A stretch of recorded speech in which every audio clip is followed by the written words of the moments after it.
Hello, and welcome to a very special, mega-sized edition of our podcast. I'm Marcus. And I'm Elena. We are absolutely thrilled to have you with us for this extensive deep dive. We've got a fantastic journey planned today, packed with so many useful phrases and plenty of time to practice and let everything really sink in.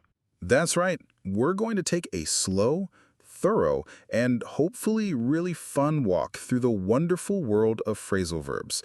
These are the key to sounding natural and fluent, and we promise that by the end of our time together, they'll feel much more like friends and less like frustrating puzzles.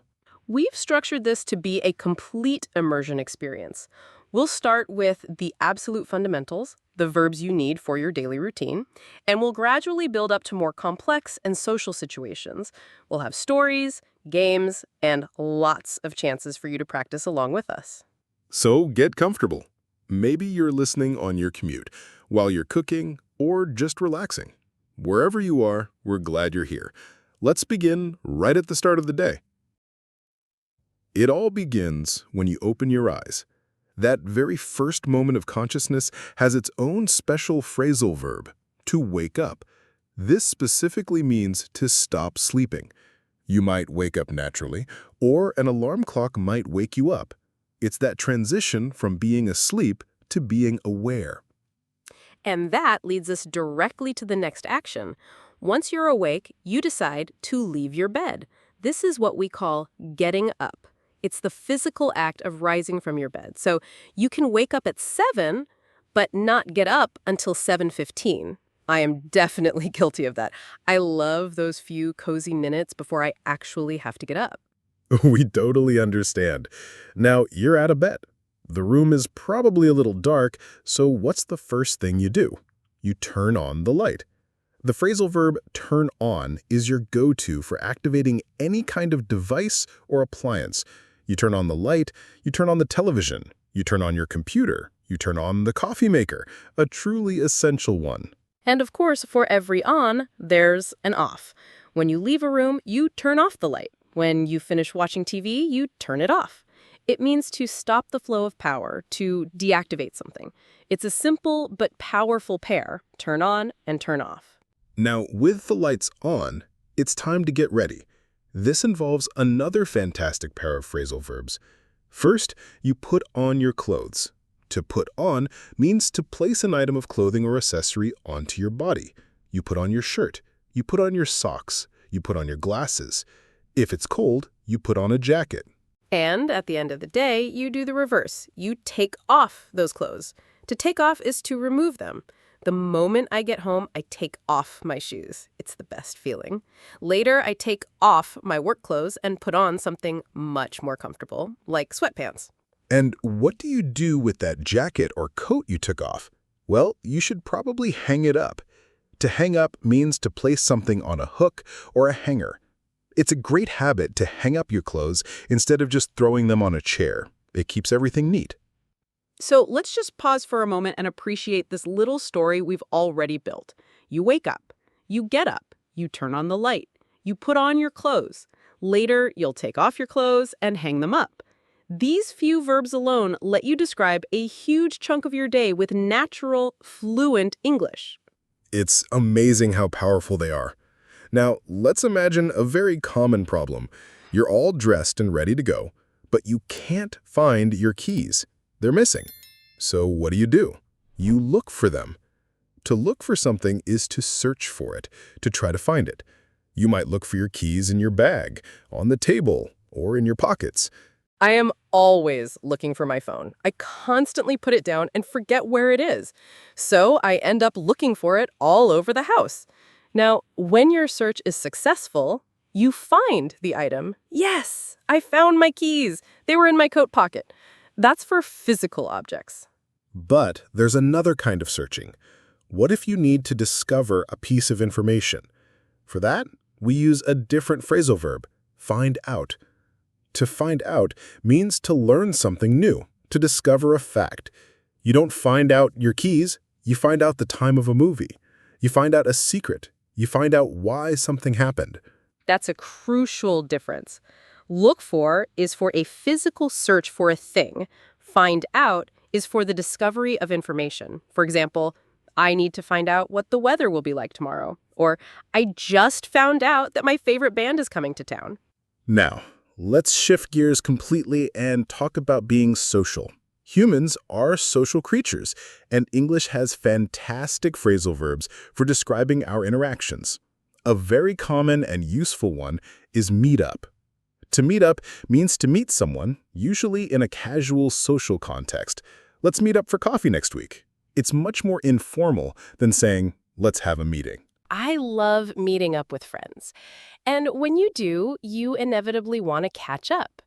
To catch up means to talk about what has been happening in your lives since you last saw each other. It's been ages. We have so much to catch up on. You share stories and updates to get back to the same level of knowledge about each other's lives. Another great social verb is get along with. To get along with someone means to have a friendly and harmonious relationship with them. I really get along with my near roommate. It means you enjoy each other's company and don't have a lot of conflicts. It's a wonderful feeling when you get along well with people. Of course, sometimes people don't get along. They might have a disagreement. A stronger phrasal verb for this is fall out. To fall out with someone means to have a serious argument or disagreement that damages your relationship. The two business partners fell out over money and decided to end the company. It implies a breakdown in the relationship. Now, let's imagine you're meeting up with friends. You need to get to the cafe. This involves another set of phrasal verbs centered around movement and travel. To begin your journey, you can set off or head off. To set off means to start a journey. We set off for the beach early to avoid traffic. To head off is similar. It means to start moving towards a destination. It's getting late. I should head off. And when you use transportation, you need to know how to talk about it. You get in a car or a taxi. You get on a bus, a train, or a plane. And when you arrive, you get out of the car and you get off the bus. These prepositions are small but mighty. If you're the one driving, you might offer to pick up a friend. To pick up, in this context, means to collect someone in your vehicle. I can pick you up from the station at 6 p.m. And when you arrive at their destination, you drop them off. I'll drop you off at your house on my way home. Pick up and drop off are a perfect logical pair. Now, let's talk about a different kind of change. Not physical movement, but personal growth and emotional changes. The most common one is grow up. To grow up means to progress from being a child to being an adult. I grew up in a small village in the mountains. It describes the time and process of your childhood and adolescence. And what about our emotions? They change all the time. If a friend is sad, you might try to cheer them up. To cheer up means to become happier or to make someone else happier. You can tell them, cheer up, everything will be okay. Or you could cheer them up by watching a funny movie together. On the other hand, if someone is angry or overexcited, you might need them to calm down. To calm down means to become more relaxed, peaceful, or less emotionally intense. The teacher asks the students to calm down after the exciting game. You might need to take a few deep breaths to calm down before a big presentation. Now, unfortunately, things don't always go smoothly. Machines have problems. They break down. To break down means to stop functioning correctly. My car broke down on the highway yesterday. It can be a huge inconvenience. Sometimes even people break down emotionally, meaning they can no longer cope and become very upset. And when things break down, we often have to try to figure out why. To figure out is another brilliant phrasal verb. It means to solve a problem, to understand something, or to find a solution. I need to figure out how to fix this printer, or I finally figured out the answer to that math problem. It's such a satisfying feeling when you finally figure something out. Now, let's talk about the concept of continuation. If you want someone to keep talking, to continue their story, you can tell them to go on. You saw a strange light in the sky? Go on, tell me more. It's a way of encouraging them to continue. And go on can also describe an event that continues. The party went on until 3 in the morning. It means it continued for a long time. Now, the opposite of continuing is stopping. But a more specific phrasal verb for quitting is to give up.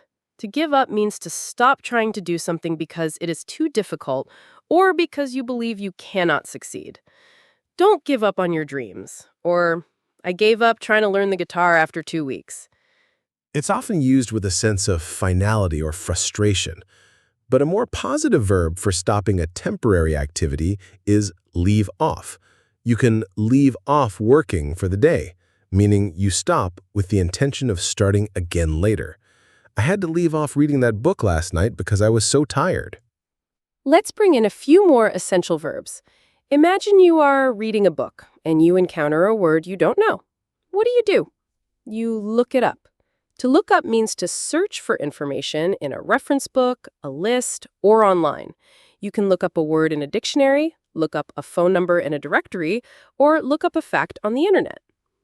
And in a conversation, you might want to bring up a topic. To bring up means to mention something, to introduce a new subject into the discussion. I wanted to bring up the idea of a team lunch next week. Or, he always brings up that story from our college days. Sometimes you might need to write down important information so you don't forget it. To write down means to record something on paper or digitally. Could you write down your email address for me? I always write down my shopping list before I go to the store. And finally, let's end with a verb of completion. Finish up. To finish up means to complete the final part of a task or activity. I just need to finish up this report and then I can leave. It implies you're in the last stages of something. You can also finish up your meal. We have covered an incredible amount of ground together. From the moment you wake up to the moment you finish up your day, phrasal verbs are there to help you describe your life with clarity and fluency. They are the secret ingredient to natural-sounding English. The key to mastering them is not to try and memorize a giant list. It's to learn them in small groups, in context, just like we did today. Learn the pairs: wake up, get up, put on, take off, pick up, drop off. Listen for them in the songs you hear, in the movies you watch. You'll be amazed how often they appear. And most importantly, try to use them. Don't be afraid of making mistakes. Pick one new phrasal verb every day and try to use it in a sentence, even if you just say it to yourself. This active practice is what will move them from your passive memory into your active vocabulary.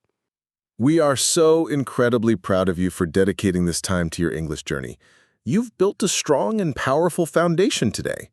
Remember, language learning is a marathon, not a sprint. Be patient and kind to yourself, and most of all, have fun with it. Thank you so much for joining us for this special episode. It was an absolute pleasure to be your guide. Thank you for listening. Keep practicing, keep learning, and we look forward to having you with us again next time. This is Elena. And Marcus.